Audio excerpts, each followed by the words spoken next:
नहीं तो अपनी पत्नी हमें दे दो। दशरथ जी बोले पत्नी क्यों देंगे भाई आपको हम, तो फिर युद्ध करो। अच्छा, दशरथ जी को पता था कि इससे युद्ध करेंगे तो जीतना संभव नहीं है क्योंकि ये बलवान था। तब दशरथ जी ने अपनी मुकुट उतारकर चुपके से चरणों में रख दिया और पराजय स्वीकार कर ली दशरथ जी ने। ये बात केवल कैकेयी को पता थी और नकली मुकुट बनाकर दशरथ जी ने पहन लिया था। ये बात केवल कैकेयी को पता थी। अब जब राम को राजा बनाने का नंबर आया तो कैकेयी ने पूछा था कमरे में, क्यों, क्या राम को नकली मुकुट पहनाओगे? दशरथ जी बोले क्या राम को मैं लड़ने भेज दूं? बाली बड़ा पराक्रमी है, वो राम को घात पहुंचा दे, मार डाले तो। पुत्र मोह में व्यथित थे दशरथ जी। तब कैकेयी ने कहा ना, मेरे राम पर मुझे भरोसा है, राम जाओ बाली को मार करके अपना असली राज मुकुट लेकर आओ। तुम असली राजा बनने के अधिकारी हो और नकली मुकुट पहनाना हो तो मेरे भरत के सिर पर रख दो। कैकेयी ने इसलिए कहा वनवास, और 14 साल का वनवास क्यों, 15 साल का क्यों नहीं, 13 साल का क्यों नहीं? क्योंकि उस दिन से रावण की उम्र केवल 14 साल बाकी थी, इसलिए 14 साल। उस दिन से रावण की उम्र शेष 14 वर्ष बाकी थी, उस दिन से, इसलिए 14 साल। ज्योतिष जानती थी कैकेयी मां, उसने पूरा गणित लगा लिया कितने दिन बाकी है उम्र रावण की। तो जिस दिन रावण मरे उसी दिन वापस आना है, इसलिए राम पुष्पक विमान पर उसी दिन वापस आए थे जिस दिन रावण मरा था। रावण का क्रिया करके रावण सुबह मरा था लगभग 11 बजे, 1 बजे तक 2 बजे तक उसका क्रियाक्रम हुआ था और पुष्पक विमान पर बैठकर सोना चांदी वर्षा कर राम जी शाम को 4 बजे सूर्य अस्त होने के पूर्व 5 से 6 बजे के बीच में राम जी अयोध्या पहुंच गए थे। और सबसे पहले हनुमान जी ने भरत जी को जाकर देखा था तो भरत जी चिता सजाकर बैठे थे कि आज आखिरी दिन यदि राम नहीं आए तो भरत मर जाएगा। तब राम जी गए और सबसे अनेक रूप में राम जी ने सबसे भेंट करी। अनेक रूप आया विष्णवे प्रभु विष्णवे, कथाएं अनंत है भक्तों, जीवन पूरा हो जाए कथा पूरी नहीं हो। राम जी वनवास गए हैं, कैकेयी मां ने भेजा है, दशरथ जी तड़प रहे हैं। राम जी तुमसा नदी के तट पर पहली रात्रि विश्राम श्रृंगवीरपुर पहुंचे, केवट से नाव मांगी। केवट ने कहा सरकार मैं आपको पार तो लगा दूंगा पर आपके पांव में बड़ा जादू है, गौतम की नारी के ऊपर रखा पत्थर पिघल गया, नारी बन गई, मेरी नाव तो लकड़ी की है और ये नारी बन गई तो घरवाली बोलेगी मैं तो थी, दूसरी कहां से ले आए, आपके चक्कर में झगड़ा हो जाएगा। एक काम करो अपने पांव की धूल हटवा लो फिर पांव रख लेना मेरी नाव में। तो केवट राम रजाय सुपावा, पानी कठबता भरी ले आवा।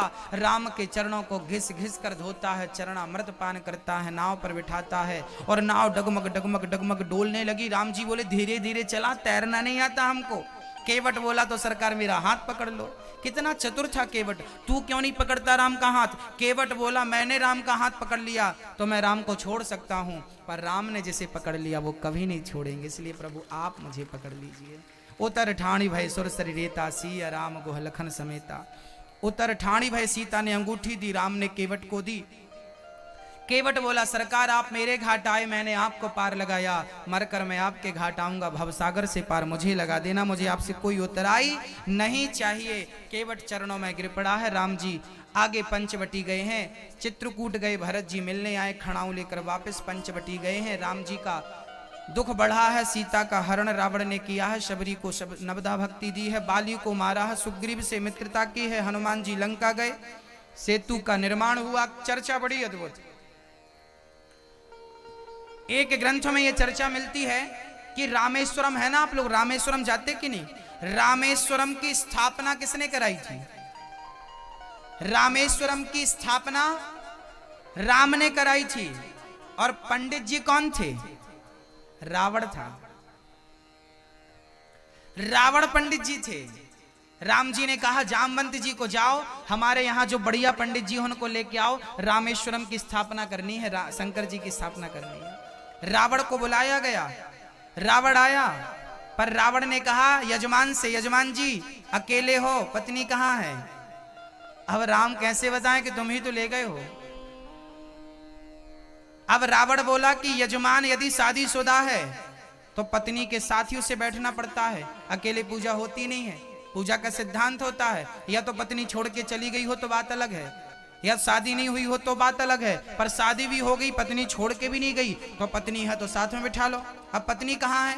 राम जी बोले क्या बताएं कहाँ है? रावण बोला हमें पता है कहाँ है। तब रावण ने पुष्पक विमान भेजा था और सीता से कहा था तैयार हो जाओ, तुम्हें यज्ञ मंडप पे चलना है, पूजा करनी है। रावण ने विमान भेजा, सीता को बिठाया, श्रृंगार का सामान दिया। सीता ने बढ़िया साड़ी पहनी, आज साड़ी बदली है सीता माँ ने, श्रृंगार किया और विमान पर बैठी, उतरी और राम के बाजू में बिठाया रावण ने। ये शास्त्रों की गवाही है। रावण ने बाजू में बिठाया। आप कहेंगे रावण बुरा था, कभी रावण का चरित्र पढ़ के देखिएगा। रावण ने बाजू में बिठाया और उसने पूजा की, शंकर जी को स्थापित किया, शिवलिंग की प्राण प्रतिष्ठा कराई। यजमान कौन थे? राम और सीता यजमान थे। पंडित जी कौन? रावण पंडित जी थे। प्रतिष्ठा हो गई। राम ने कहा गुरुजी दक्षिणा क्या चाहिए आपको? अब रावण कह देता कि दक्षिणा में पत्नी दे दो तो क्या कर लेते राम जी? पर रावण ने कहा प्रभु जब टाइम आएगा दक्षिणा लेने का तो मैं लूंगा भी उधार रही। रावण चला गया, जामवंत से कहा कि सीता को जहां से लाए हो जमा करके आओ। पुष्पक विमान पर बैठी सीता मां फिर चली गई अशोक वाटिका। ये रावण की दुश्मनी थी राम से ऐसी। जब रावण मर गया, नाभि पे बाण लगा तो राम जी चरणों में खड़े हो गए रावण के। तब रावण ने कहा, राम जी पहले खड़े हुए थे रावण के सिर के पास, तो रावण ने कहा प्रभु आपको याद है मैंने प्रतिष्ठा कराई थी तो आपने दक्षिणा का बोला था? हाँ हाँ बोला था। तो आज मुझे दक्षिणा चाहिए। बोले क्या चाहिए? बोले आप मुझे दर्शन दीजिए। तब राम जी चरणों में खड़े भये और रावण ने राम का दर्शन किया और राम का दर्शन करते प्राण चले गए, प्राण त्याग दिया। यही रावण की आखिरी इच्छा थी कि मैं राम का दर्शन करते करते प्राण त्यागूं। रामचरितमानस पढ़िएगा, पूरी रामायण में रावण ने राम का नाम नहीं लिया, पर जब नाभि पे बाण लगा तो राम कह करके रावण बुलाया। भक्तों चर्चाएं बड़ी अद्भुत हैं। राम जी ने विभीषण को राज्य तिलक किया है। रावण लंका का रावण मारकर उनके भाई को राजा बनाया। अयोध्या के राजा राम जी बन गए, सीता जी रानी। बोलिए सियावर रामचंद्र की। आइए जन्मोत्सव का आनंद उठाते हैं और प्रेम से आरती के बाद घर को आप लोग प्रस्थान करिए। कल 2 से 6, 2 से 5 कथा का टाइम। आज जन्मोत्सव के कारण 5-10 मिनट लेट हैं। आपको जल्दी तो नहीं है ना मेरी माँ? चलिए बस आरती कर रहे हैं। भगवान राम के बाद कृष्ण का प्रादुर्भाव होगा। भगवान नारायण के पुत्र ब्रह्मा, ब्रह्मा के पुत्र हुए हैं अत्रि, अत्रि के चंद्रमा, चंद्रमा के पुरुरवा, पुरुरवा के आयु, आयु के नहुस, नहुस के ययाति। इन्हीं के वंश में हुए हैं वसुदेव जी। वसुदेव जी का विवाह हुआ है देवकी से। देवकी का विवाह रावण करके कंस अपनी बहन को विदा करके जा रहा था। आकाशवाणी हुई कंस जिस बहन को विदा कर रहा है उसका 8वां गर्भ तेरा काल बनेगा। कंस थर थर कांपने लगा, तलवार निकाला, बहन को मारना चाहा। भाई रुक जाओ, बहना रोने लगी। वसुदेव जी ने हाथ पकड़ा, कंस ने जेल में डाल दिया। पहला बच्चा हुआ, कंस ने मार दिया। दूसरे को, तीसरे को, चौथे को, 5वें को, 6वें गर्भ में, 7वें गर्भ में भगवान लक्ष्मण जी आ गए। भगवान ने देवकी के गर्भ से निकालकर रोहिणी के गर्भ में डाला और बलराम भैया का जन्म हुआ। बोलिए बलदाऊ भैया। वसुदेव जी महाराज का के 13 विवाह संपन्न हुए थे। आखिरी विवाह देवकी के साथ, पहला विवाह रोहिणी के साथ था। देवकी 7 बहनें थीं, 7 का विवाह वसुदेव जी से हुआ था। देवक राजा की बेटी का नाम देवकी था। वसुदेव जी आगरा के राजा थे, तो कंस मथुरा से आगरा की ओर आ रहा था। 8वें गर्भ में, भादों का महीना था, कृष्ण पक्ष की अष्टमी तिथि और रात्रि के ठीक जैसे ही 12 बजे भगवान शंख चक्र गदा पद्म लेकर प्रकट हो गए। देवता स्तुति करने लगे, सभी लोग स्तुति करने लगे कि सत्यव्रतम सत्य परम त्रिसत्यम सत्यस्य योनिं निहितं च सत्ये सत्यस्य सत्यमृत सत्यनेत्रं सत्यात्मिकं त्वां शरणं प्रपन्ना।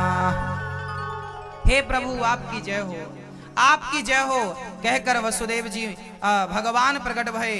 वसुदेव जी से कहा पिताजी हमें गोकुल छोड़कर आइए। भगवान छोटे बन गए, वसुदेव जी ने गोद में लिया और भगवान को लेकर चले। पांव की बेड़ियां अपने आप खुल गई, हथकड़ियां अपने आप खुल गई, भगवान को लेकर चले, बंधन से मुक्त हो गए और भगवान को लेकर गोकुल पहुंचे हैं। यमुना जल बढ़ा है, भगवान शेषनाग छाता बन के आए, जब पानी बरसा यमुना जल को घटाने के लिए चरण गिराकर दर्शन दिया और भगवान को लेकर, भैया फूल मत डालिए ठाकुर जी के ऊपर, अरे भाई ठाकुर जी छोटे बच्चे हैं, पुष्प मत डालिए मैया।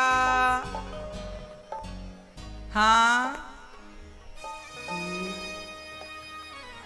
स्वागतम कृष्णा। सभी लोग अपने सोना चांदी का ख्याल रखें, नहीं तो बधाई में चढ़ जाएगी। गिर जाए तो रोना मत, कोई ले जाए तो रोना मत, सोना चांदी का ख्याल रखना। पकड़ लीजिए। स्वागतम कृष्णा शरणागतम कृष्णा, स्वागतम कृष्णा शरणागतम कृष्णा, स्वागतम सुस्वागतम शरणागतम कृष्णा, स्वागतम सुस्वागतम शरणागतम कृष्णा। बधाई हो, स्वागतम कृष्णा, बधाई, शरणागतम कृष्णा, स्वागतम कृष्णा गतम कृष्णा। भगवान का जन्म हुआ, कन्या को जन्म दिया था। यशोदा ने कन्या को लेकर आए, कंस ने देखा बेटा नहीं बेटी हुई, पत्थर पर पटक दिया, हाथ से छूटकर वो कन्या आकाश में गई। मूर्ख तू क्या मारेगा मुझे, तुझे मारने वाला प्रकट हो गया। और यहाँ ब्रज में उत्सव चलने लगा। यशोदा बधाई हो, सभी लोग बोलेंगे बधाई हो, यशोदा मैया बधाई हो, नंद बाबा बधाई हो। आइए ठाकुर जी की बधाइयां हम सभी लूटते हैं, बधाई हो। और सभी लोग बधाइयां लूटेंगे प्रेम से। हर नंद के आनंद भयो जय कन्हैया।